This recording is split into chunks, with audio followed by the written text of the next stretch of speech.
ବେଶୀ ତ ଆପଣ ମାନେ ଲୋକମାନଙ୍କ ଭିତରେ ଆପଣ ମାନେ କହୁନାହାନ୍ତି କଣ ଭଲ ହବ କି ନାହିଁ। ପ୍ରଚାର ଅପପ୍ରଚାର ସବୁ ଆପଣ ମାନଙ୍କ ଭିତରେ ସମାନ ନୁହେଁ। ଜିଲ୍ଲା କାର୍ଯ୍ୟକ୍ରମରେ ମୁଁ ଯେମିତି ରହିବା କଥା ରହୁଛି, ରାଜ୍ୟରେ ଯେତେବେଳେ ଡକା ହଉଛି ଆସୁଛି, ଅନୁପସ୍ଥିତ କାହିଁ ରହିବି। ନିଶ୍ଚିନ୍ତ ଆଜି ତ ସେଥିପାଇଁ ଡାକିଥିଲେ, ଆମର ସଭାପତି ଡାକିଥିଲେ, ସମସ୍ତଙ୍କ ନେତା ମାନଙ୍କ ତାଙ୍କର ୱାନ୍ ଟୁ ୱାନ୍ ତାଙ୍କ କଥା ଶୁଣିଲେ।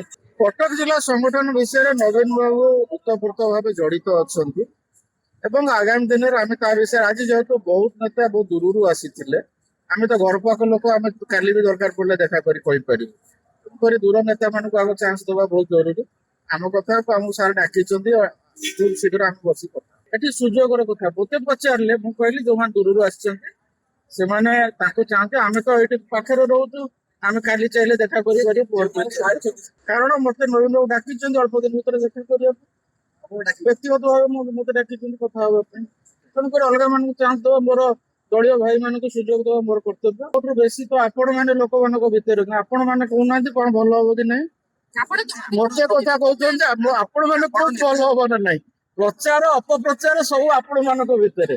ପ୍ରଚାର କରିବା ଲୋକ ଆପଣ ମାନେ, ଅପପ୍ରଚାର କରିବା ଲୋକ ବି ଆପଣ ମାନେ। ତାଙ୍କର ବ୍ୟକ୍ତିଗତ ନିଷ୍ପତ୍ତି ଟା ମୁଁ ନେଇପାରିବି କି? ଆପଣଙ୍କୁ ଲାଗୁଛି କି ମୁଁ ନେଲା ଭଳିଆ ବ୍ୟକ୍ତି? ତାଙ୍କର ଚର୍ଚ୍ଚାଟା ଚର୍ଚ୍ଚା ଯେପର୍ଯ୍ୟନ୍ତ ସଦାବେଳେ ବାସ୍ତବ ଯେପର୍ଯ୍ୟନ୍ତ ରୂପ ନ ନେଇଛି, ଚର୍ଚ୍ଚାଟା ସଦାବେଳେ ଚର୍ଚ୍ଚା ହେଇକି ରହିବେ। ଆମେ କେତେ ଦୂର ସ୍ୱାଗତ କରିବୁ କଣ କରିବୁ ସେଇଟା ସମୟ କହିବୁ। ସବୁଠୁ ବେଶୀ ତ ଆପଣ ମାନେ ଲୋକମାନଙ୍କ ଭିତରେ ଆପଣ ମାନେ କହୁନାହାନ୍ତି କଣ ଭଲ ହବ କି ନାହିଁ। ପ୍ରଚାର ଅପପ୍ରଚାର ସବୁ ଆପଣ ମାନଙ୍କ ଭିତରେ।